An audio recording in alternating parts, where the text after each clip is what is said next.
આજ મુદ્દે વાત કરવા માટે ઈશુદાન ગઢવી મારી સાથે જોડાયા છે। ઈશુદાનભાઈ, સ્વાગત છે ન્યૂઝરૂમ પર આપનું।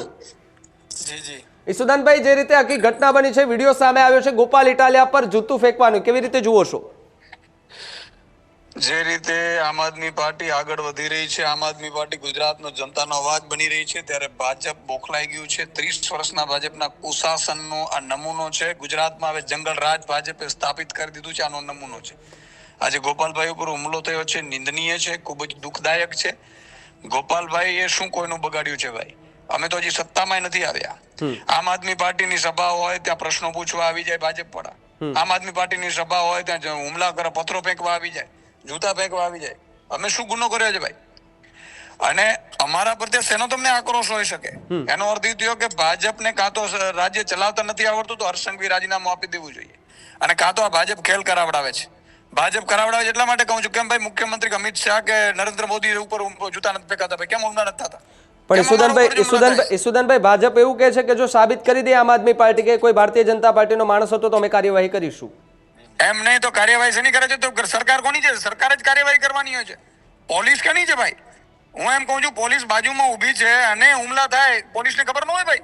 કેમ અમારા ઉપર હુમલો થાય? કેમ નરેન્દ્ર મોદી ઉપર હુમલો નથી થતો ભાઈ? તો ગોપાલ ઇટાલિયાએ થોડા સમય પહેલા હુમલો કર્યો તો યોગ્ય હતો? ક્યાં ગોટા પ્રદીપસિંહ પર હુમલો કર્યો તો જે જૂતું ફેંક્યું હતું? નહીં, એને તો સરકારની સામે સવાલ કર્યા હતા ભાઈ, અમે સરકારમાં છીએ। પણ તો જૂતું થોડું ને ફેંકાય ઈશુદાનભાઈ? એમ નહીં, હું તમને ઈ કહું છું કે સરકારમાં કોણ છે ભાઈ? સરકારની સામે રોષ હોઈ શકે છે, અમે થોડા સરકારમાં। ઈશુદાનભાઈ, એ યોગ્ય હતું હા કે ના? ખાલી આ મારી વાત તમે સાંભળો। જે ગોપાલભાઈ ઉપર હુમલા થાય છે, મને પ્રશ્ન પૂછવામાં આવે છે, મને પ્રશ્ન ગોપાલભાઈને પ્રશ્ન પૂછાવવામાં, અમે ક્યાં સત્તામાં છીએ પ્રશ્ન પૂછો ભાઈ? અને પ્રશ્નો ચલો અમે જવાબ આપવા તૈયાર છીએ, તો તમે 30 વર્ષનો જવાબ આપો ને।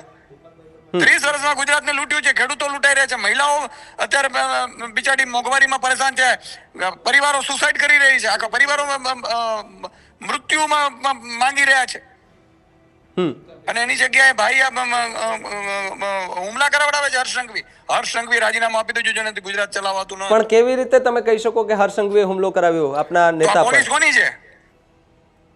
કોની પોલીસ છે? કોની પોલીસ છે? પોલીસ કોઈ બીજાની નથી કઈ, હર્ષ સંઘવીની જવાબદારી છે। ગૃહમંત્રી તરીકે એને શપથ લીધા છે, એનાથી ગુજરાત નો સંભાળાતું હોય, અથવા તો કાં તો અમારા ઉપર હુમલા કરાવડાવે છે, અથવા તો એને ગુજરાત ચલાવતા આવડતું નથી। જંગલ રાજ પ્રસ્થાપિત થઈ ગયું છે, જો જંગલ રાજ પ્રસ્થાપિત થઈ ગયું તો એને રાજીનામું આપી દેવું જોઈએ।